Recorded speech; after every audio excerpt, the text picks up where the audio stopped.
C'est-à-dire que dans mon film, pour moi, c'est une fable. Moi, je suis l'incarnation de la petite bourgeoisie intellectuelle. On a les Clures qui sont l'incarnation des classes populaires et Bernard Arnault qui est l'incarnation de l'oligarchie. Si j'y vais tout seul, j'ai pas de film et je ne remporte pas de victoire sur Bernard Arnault. Si les classes populaires, si les Clures y vont tout seuls, ils restent dans la merde. Et c'est la jonction des deux et des armes des deux qui permet d'aller embêter l'oligarchie. Et pour moi, c'est une leçon d'ordre plus général en France. C'est tant qu'il n'y a pas la jonction des classes populaires et de la petite bourgeoisie intellectuelle, ils sont tranquilles, ils feront ce qu'ils veulent, sur le terrain social, environnemental, fiscal et ainsi de suite. Et les actionnaires les actionnaires, y compris les petits actionnaires avec lesquels vous étiez parqués, là. Bon, les tout petits actionnaires, j'en sais rien, mais oui, les actionnaires, ils sont perdus. Bah oui, ils appartiennent au capital, au moins mentalement déjà. Donc après, ils ont une conscience, une vraie conscience d'actionnaires.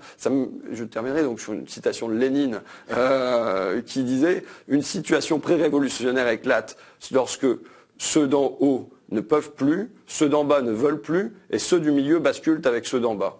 Eh bien, je pense qu'il y a un enjeu à faire basculer ou rebasculer ceux du milieu avec ceux d'en bas. Et ça, je suis convaincu que mon film peut être un instrument pour ça. Sur cette analyse purement marxiste-léniniste en termes de classe. Groucho-léniniste, j'insiste. Elle est impeccablement pertinente. Je pense que le diagnostic de Jox n'est pas faux, mais qu'il est rémédiable. En tout cas, si on part d'une autre hypothèse, je veux dire, autant aller se pendre tout de suite, et c'est pas notre projet pour la période qui vient. Moi, je me rends bien compte de cette dissociation, par exemple, à partir d'un lieu parisien dont on a un peu parlé parce que il est en difficulté financière actuellement. C'est ce bar de Ménilmontant qui s'appelle le Lieu-dit, qui est devenu un lieu de ralliement de la gauche radicale.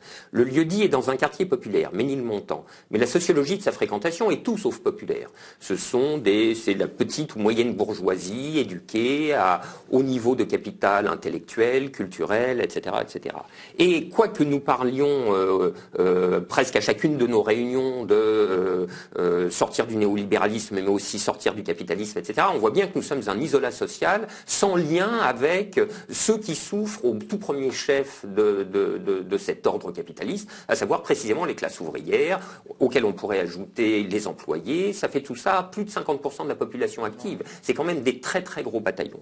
Et donc en effet, tout le but de la manœuvre et de ce qu'on essaye de faire autour de ce film, c'est d'opérer un certain nombre de sutures ou de soudures entre des bouts de la gauche, enfin je veux dire la vraie gauche, enfermés dans leur cause ou dans leurs habitus, comme dirait un sociologue bourdieussien, qui s'ignorent mutuellement, etc. Donc alors la petite et moyenne bourgeoisie éduquée, intello précaire, etc. d'un côté, les ouvriers, tu as parlé des écolos, etc. Moi, il y a un autre bloc qu'il faudrait rajouter, qu'on passe systématiquement sous silence, à mon avis, alors qu'il est très important, c'est la jeunesse des banlieues.